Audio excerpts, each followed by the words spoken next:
Disowned by my family at a young age, I never thought I would see them again. But fate has a way of bringing people back together. At a lavish wedding, I unexpectedly crossed paths with them once more.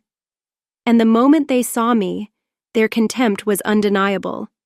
My mother sneered, "Why is that useless girl here?" My sister smirked, "You weren't invited."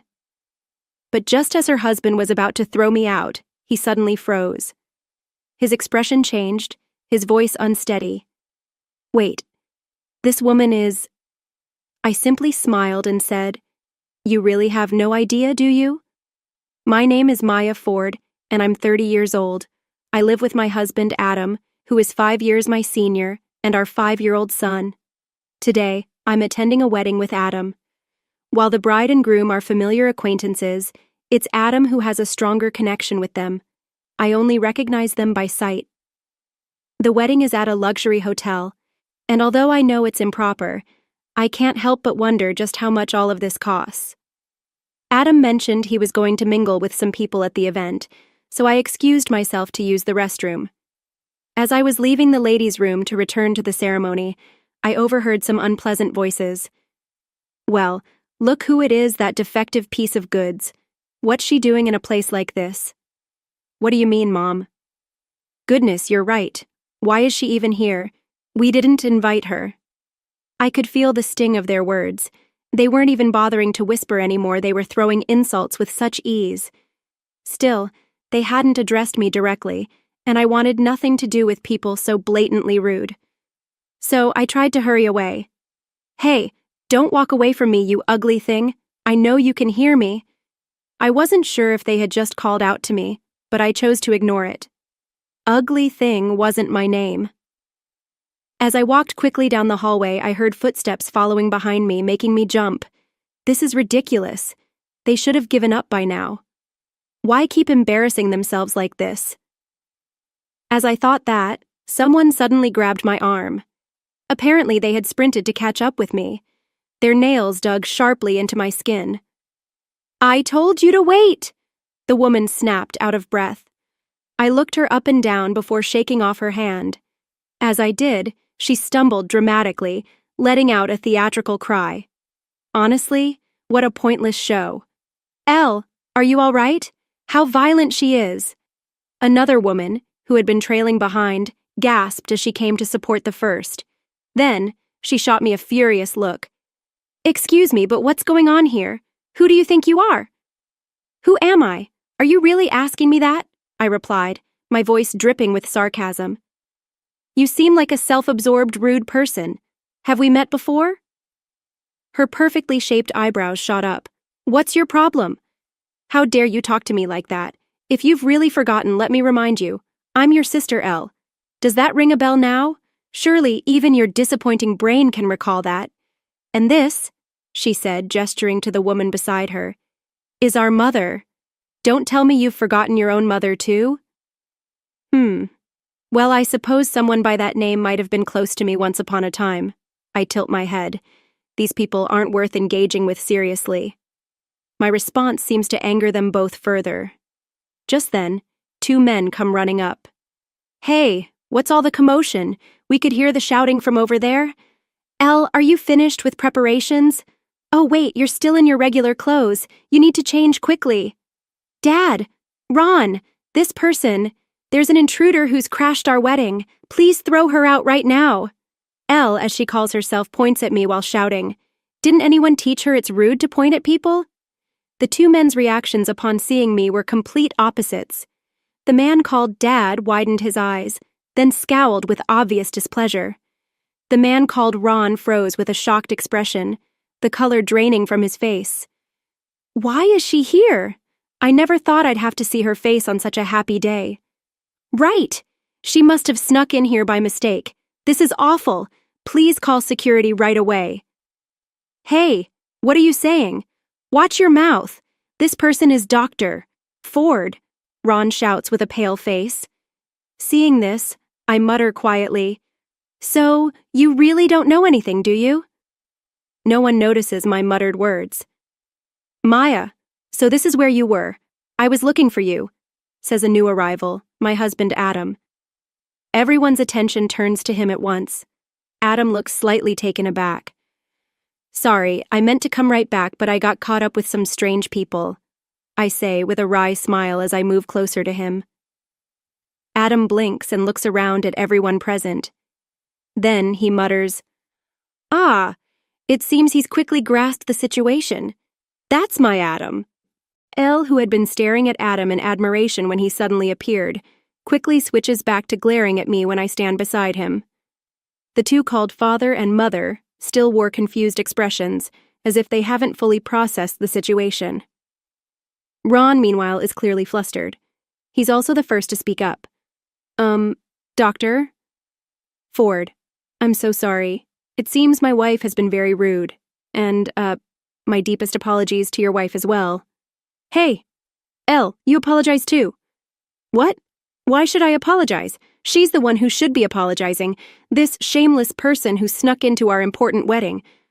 I don't know how she found out about it, but this woman is our family's shame. We threw her out of the house long ago and we were supposed to never see her face again." "What family, you say?" Adam seems surprised by this word and looks back and forth between Elle and me. The man and woman called father and mother quickly jump in to explain. "Oh, I'm sorry, Ron. You see, we have a good-for-nothing eldest daughter. She's such an embarrassment we couldn't even bring ourselves to mention her. Well, we threw her out of the house 9 years ago." "Really? I wonder how she found out about Elle's wedding, showing up here like this. What could she be planning? She's not trying to ruin Elle's wedding, is she?" "That's right. She was a foolish daughter who couldn't even get into college, just a useless defect. She wasted her time with part-time jobs after graduation and lazed around the house, being nothing but a nuisance. She was quite the parasite. We should be thanked for taking care of her through high school." The insults keep coming. However, I had long since given up on this family and had learned to gracefully ignore all manner of verbal abuse. Yes, technically, these people are my family. That's what the family register says. However, my parents doted on my sister, who is 6 years younger than me, and I was completely neglected from the time I could remember. My father's family had been doctors for generations and ran a medical clinic. My mother worked there as a nurse. On the surface, we probably looked like a family that wanted for nothing, but in reality, it was a family poisoned by toxicity. When I was a child, I think there were times when I tried hard to be loved by my parents, but after hearing their incomprehensible reason that my sister is cute and you're not for always prioritizing my sister, I stopped expecting anything from my family. Fortunately, if I do say so myself, I was smart and liked studying, so I focused on studying hard to get out of the house as soon as possible. By that time, I think I was already playing the role of the failed older sister to my family. "Listen here. We won't allow you to go to college. You're just a defective good-for-nothing anyway. There's no way you could get into college. You'll start working right after high school, and you'll give us money. You need to properly repay us for raising someone as unlovely as you." "That's right. You've always lacked gratitude. College expenses? We might consider it for 1 lakh, but we won't spend another penny on you. You'll spend your life serving this household. Well, I doubt you could get a decent job anyway. My parents told me this in my 3rd year of high school. By the way, I recorded that conversation, and I've kept it until today. By the time I was in high school, I was recording almost every abusive word and unreasonable treatment from my family. Elle, my sister, completely looked down on me due to our parents' unchanging attitude and constantly tried to assert her superiority. "I'm going to become a doctor and take over Dad's practice. I'll work hard for Big Sister's share, too." "Oh, how wonderful of you to say that." "Yes, use her as an example of what not to be. Don't worry, Elle, you can do it." "That's right. We'll support you all the way. Unlike your sister. Elle, you're truly our pride and joy." They would have these exchanges right in front of me, deliberately showing off. Yes, it was all just a charade. After graduating high school, I worked various part-time jobs as a freelancer for about 3 years. I did live at home during this time. Despite finding my presence annoying, they wouldn't let me leave the house on my own, probably because they wanted to keep me around to use as they pleased. But the truth was, I had secretly rented an apartment, They would say things like, "We won't forgive you if you do this," or "We won't forgive you if you don't do that." But I realized that once I became an adult, I no longer needed my family's forgiveness for anything. Of course, there were complexities finding a guarantor and other details to handle. Since I underreported my part-time income, I managed to keep the money they demanded for the household to a minimum. I also began investing and slowly built up my savings. Then, when my sister was preparing for her high school entrance exams, I was kicked out of the house under the convenient excuse that she can't concentrate on studying with you around. My parents had hoped to forgive me and let me return once things calmed down, but I seized the opportunity to leave for good. They must have been shocked that I, the one they thought couldn't survive on my own, didn't come back. But I'm sure they quickly lost interest. After all, my parents only needed my sister. It's been 9 years since then, hasn't it? As I lost myself in these memories, the argument between my sister and Ron, her fiancé, was escalating. Oh, right. Today's their wedding, these two are getting married. The invitation may have had my sister's name on it, but I didn't pay much attention. I thought it was just another person with the same name. That's how irrelevant this family had become to me. I'm telling you, why are you defending that woman? I've always said she's an intruder. Her presence here is ruining everything. Throw her out. And I've been telling you, I invited them to this wedding. You checked the invitation list with me, didn't you? They've already checked in at reception. They're proper guests. Now apologize for being so rude earlier. The two of them bickered, their voices rising. Is it really okay for them to be fighting like this before the ceremony? While I pondered this, my father suddenly looked in our direction and his face froze in realization. Could he be the son of Ford General Hospital? What? Ford General Hospital? That massive hospital? You mean the director's son? At these words, my mother's eyes widened in shock. A hospital director's son? All their attention, my parents, my sister, and her fiancé, focused on us at once. Adam gave a slight bow. How do you do? I'm Adam Ford. This is my wife, Maya. I also gave a gentle bow, offering a sweet, polite smile. Indeed, Adam's parents are both accomplished doctors who run a long-established, prestigious hospital. Adam is their heir, and he's a promising doctor who constantly hones his skills. My parents gaped, their mouths opening and closing like fish, watching me smile with poise and grace. My sister's husband quickly intervened, trying to regain control of the situation. Oh, what a coincidence that Dr. Ford's wife is my wife's sister. This makes us family, Doctor. Alan, thank you for seeing our son the other day. I cut off his words. This man, Alan Ron, who is becoming my sister's husband, is also a doctor.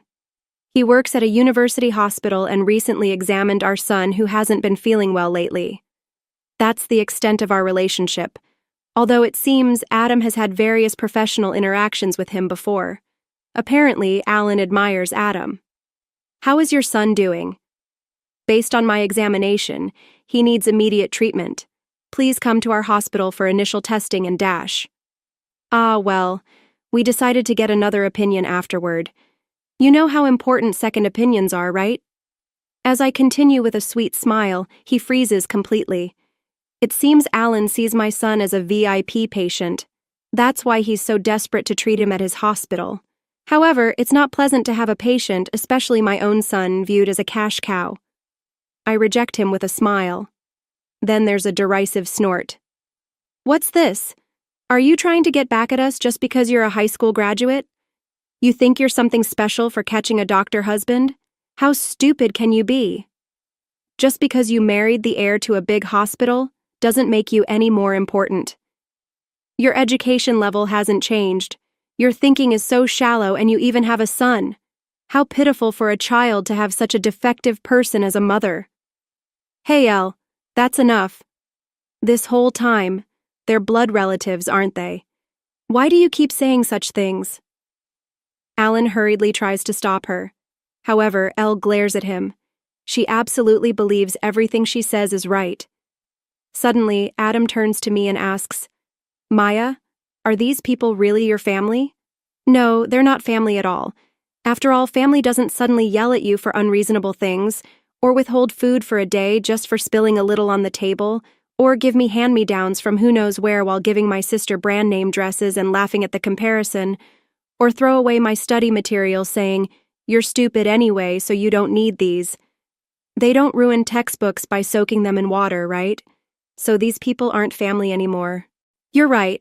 Family doesn't throw you outside barefoot in winter for not lending a book to your sister, or lock you in a storage shed in summer calling it discipline. They don't sell your belongings without permission, or say to your face that they'll work you like a slave for life. Even the neighbors noticed something was wrong with how the clinic treated the sisters differently, suspecting abuse, and stopped bringing their children to a clinic where parents would treat their child that way. I'm surprised nobody reported them for child abuse back then. Now their business is suffering because of it, but they haven't even realized why. It's really something else. During our matter-of-fact exchange, revealing the awful treatment I received in the past, Alan is staring wide-eyed and my parents are surprised too. Surprised that their daughter who left home long ago knew about their clinic's declining business. By the way, this information came from my in-laws' investigation. My in-laws are very sympathetic about the treatment I received and get even angrier about it than I do. They're kind people, and Adam is the same way. They had been investigating my parents' clinic thinking it might be useful someday for revenge, perhaps. "Hey, stop telling lies. We never did any of that. It's your fault for being a failure." "Ron, don't believe what this woman says," my sister shouts defiantly, but I think it's too late. Alan was looking at her with disgust. If only she hadn't chased after me when I tried to ignore her and leave, this wouldn't have happened. "No, you're the one who's been lying all along. What do you mean? You said Dr. Ford's wife only graduated high school. She's a college graduate who started a company and is its president, a medical food-related company that even our hospital relies on." "What? President?" My sister looks at me like she's seeing something unbelievable. My parents wore the same expression. "Don't you dare lie. You only graduated high school. What's this about college? Are you saying you went to college without telling us?" "Yes, I did. After all, I was an adult, and I had no reason to report anything to people who weren't really family anymore, right? How dare you speak to your parents that way? We told you we wouldn't allow you to go to college. And why exactly did I need your permission?" When I respond with exasperation, my parents grind their teeth. During my time as a part-time worker, after high school graduation, I had saved up a considerable amount of money. I used part of it for college expenses. There were still things I wanted to learn and things I wanted to do. Once I left home, I was completely free and could do anything. I met my current husband during college while I was starting my company. Thinking back on it makes me nostalgic again.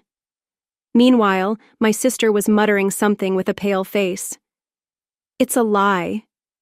Because this one was a defective failure, a useless older sister who couldn't do anything on her own. I thought she must have died in a gutter somewhere after being thrown out of the house, but instead she even went to college, and now she's a company president, and she caught the heir to a big hospital. Why? I was supposed to be the one who would definitely be happier. Why? Why are you more successful than me? Why do you look so happy? I wonder why. Maybe because I kept working hard without becoming bitter even while receiving unreasonable treatment from my family. Well, I guess I was pretty lucky too. I said this while looking back at my sister. Then I dropped a bombshell. By the way, I heard you actually dropped out of middle school. Is that true? With those words, the atmosphere froze completely. The former family members and Alan all went rigid. What? What are you suddenly talking about? Who dropped out of middle school? My sister's nerve to talk back is impressive even now. Actually, I heard from our kind aunt who's always been good to me after I left home. You got complacent thinking you could easily get into any prestige school and didn't study at all. Then you showed up on exam day and turned in almost blank papers. Of course you failed. Then you threw tantrums at home and became a shut-in. You only started going out recently. That was after our parents introduced you to Dr. Allen as a suitable marriage partner, and only then did you finally break out of being a shut-in. As I speak, Alan's face grows increasingly stern. In contrast, my parents and sister lose more and more color. The aunt who told me this is a distant relative on my father's side. She's a gossip who somehow always knows everything and tells me about it. Though we'd only met 2 or 3 times when I was little, she always looked out for me and even became my guarantor. You stop spreading lies. My sister tries to object with a trembling voice, but I ignore her and continue. Also, you're supposedly working as a medical office clerk at the family clinic, but that's a lie too, isn't it? You don't actually have any qualifications and are just working as an odd jobs helper, right? They can't assign specialized work to someone without qualifications. I'm glad to see they retained at least that much ethical sense. Stop it. Those are all lies. Everything you're saying is a lie. Is that so? Well, I'm just telling you what I've heard. Whether you believe it or not is up to you. When I say this, my sister whirls around to face Alan.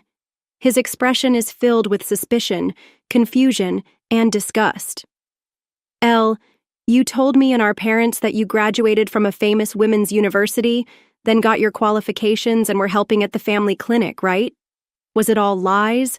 Academic fraud? This is fraud. You deceived me. That's not true, Ron. Don't believe what this woman says. Ron, you're my husband, right? Believe me. Then tell me the name of just one professor from the university you attended. When Alan presses her like this, my sister freezes. That's not relevant now.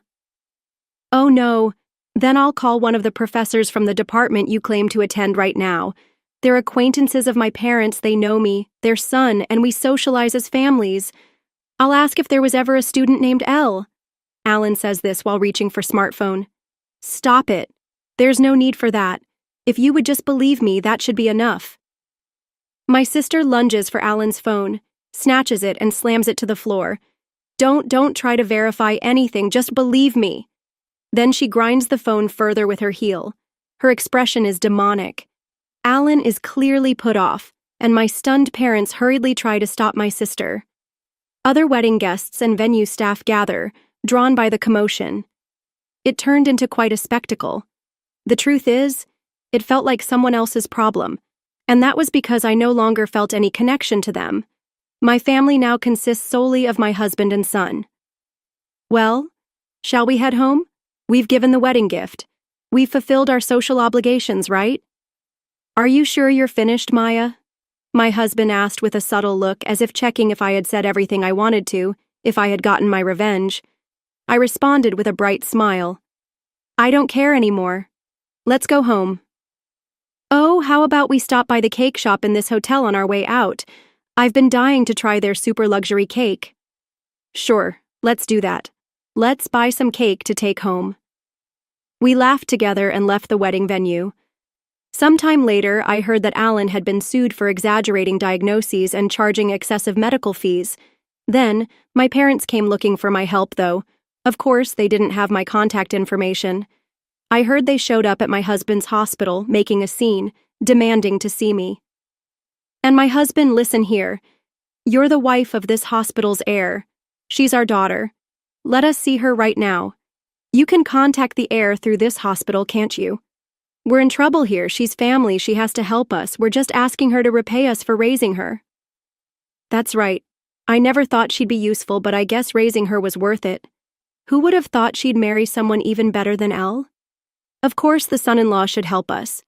They were apparently causing quite a scene at the reception. But instead of me or my husband, it was my in-laws who came out to meet them. My in-laws, it seems, silenced my parents with a single glare and said, "What do you want with our daughter?" My parents froze, like frogs before a snake, and scrambled away.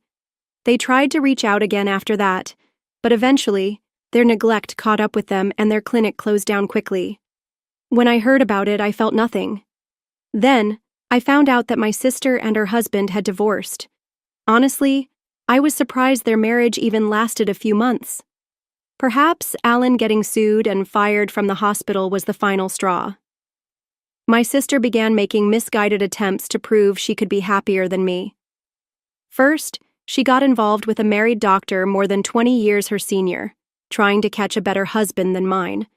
However, the affair was quickly discovered, and a scandal erupted when the doctor's wife demanded compensation. My sister, apparently, turned to our parents for help, but they turned their backs on her, disowning her as a family disgrace. I have no idea what happened to her after that. I've heard various rumors that she started working in nightclubs, her health deteriorating, and that she became homeless. But honestly, I didn't care anymore. As for my parents, I heard they were desperately looking for work as doctors and nurses, but no hospital would hire a couple their age, nearing retirement. Of course, these were just rumors about my parents, probably the result of how they had treated me, which had spread throughout the medical community. But I had no time to waste thinking about people who weren't even family anymore. After getting a second opinion at another hospital, my son's health issues were resolved with medication, without needing hospitalization. I protect my family. Always have, always will. And just like that, the past was left behind. Now, it's time to reflect and learn from this story. Maya's story isn't just about revenge, it's about resilience, growth, and breaking free from toxic relationships. For years, her family tried to convince her that she was worthless, but in the end, they were the ones left behind. She didn't seek vengeance. She simply lived well, thrived, and that was the greatest victory. True success isn't about proving others wrong, it's about proving yourself right. This story also serves as a powerful lesson in karma. Those who belittled her, mocked her, and discarded her ultimately faced their downfall due to their own arrogance. Her parents lost everything, her sister's lies were exposed, and those who once cast her aside were left with nothing but regret. But the most remarkable thing? Maya didn't have to lift a finger, she just kept moving forward, and the past crumbled on its own. What do you think? If you were in Maya's shoes, would you choose to forgive, or would you make them pay even more? Share your thoughts in the comments.